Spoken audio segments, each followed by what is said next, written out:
Fasyaikh rahimahullah fi hadhil kalimat yubayyinu syai'an min hadzal amri al-ajib. Maka Syekh rahimahullah Muhammad bin Abdul Wahhab di dalam kalimat-kalimat ini beliau menjelaskan suatu perkara yang menakjubkan.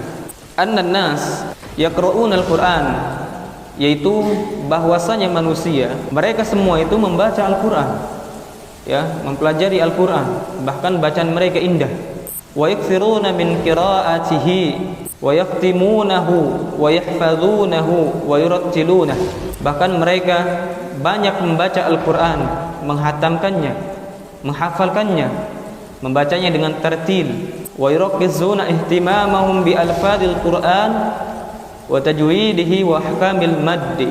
Bahkan mereka mempusatkan ihtimamnya mereka, perhatiannya mereka terhadap lafaz-lafaz Al-Qur'an dan tajwidnya, juga hukum-hukum mad.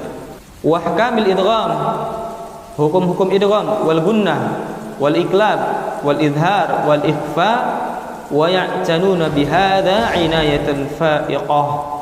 Mereka perhatian dengan masalah ini dengan perhatian yang mendalam. Wa hadza syai'un thayyib. Ini suatu perkara yang bagus sebetulnya. Jadi kebanyakan manusia itu membaca Al-Qur'an, mempelajari Al-Qur'an dari sisi tajwid, kemudian dari sisi makharijul huruf. Kata beliau Syekh Shalih Fauzan, tidak mengapa, ini adalah sesuatu yang baik, yang bagus. Cuman bukan itu tujuan dari diturunkannya Al-Qur'an. Bahkan tatkala seseorang membaca Al-Qur'an dengan susah payah, kemudian bacaannya pelatat-peletot, jelek dari sisi tajwid dan makhrajnya, bahkan tidak tartil, dan dia berupaya untuk belajar, dengan itu tetap dia mendapatkan pahala. Kenapa? Dikarenakan dia sudah berusaha untuk membaca Al-Qur'an dengan baik. Cuman apa daya, dia tidak mampu untuk membaca Al-Qur'an dengan baik. Intinya apa?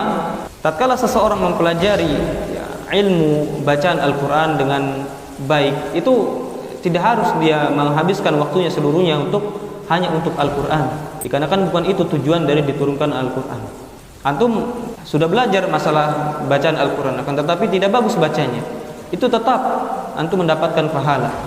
Walakin al-ahammu, akan tetapi yang paling terpenting, wal maqsudu laisa hadza, maksudnya bukan ini, bukan mempelajari tajwid, ya, maksud dari diturunkan Al-Qur'an.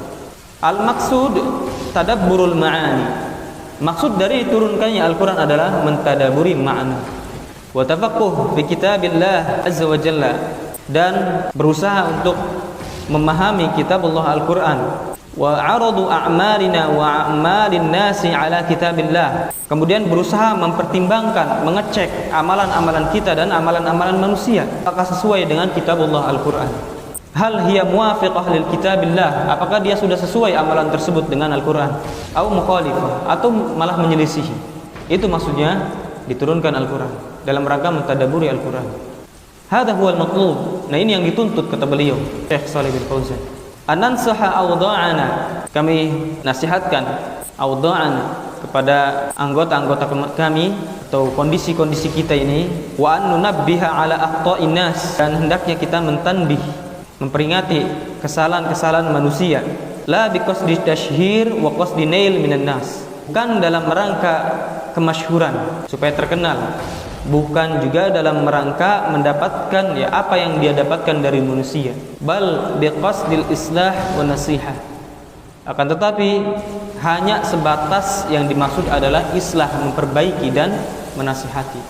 Jadi tatkala kita menasihati kesalahan orang-orang, jangan sampai kita niatkan dalam rangka untuk masyhur atau dalam rangka untuk mendapatkan manfaat dari manusia berupa pujian dan yang lainnya. Akan tetapi yang benar adalah tatkala kita mendakwahi mereka, menyeru mereka kepada jalan yang benar, itu dalam rangka untuk memperbaiki mereka dan menasihati.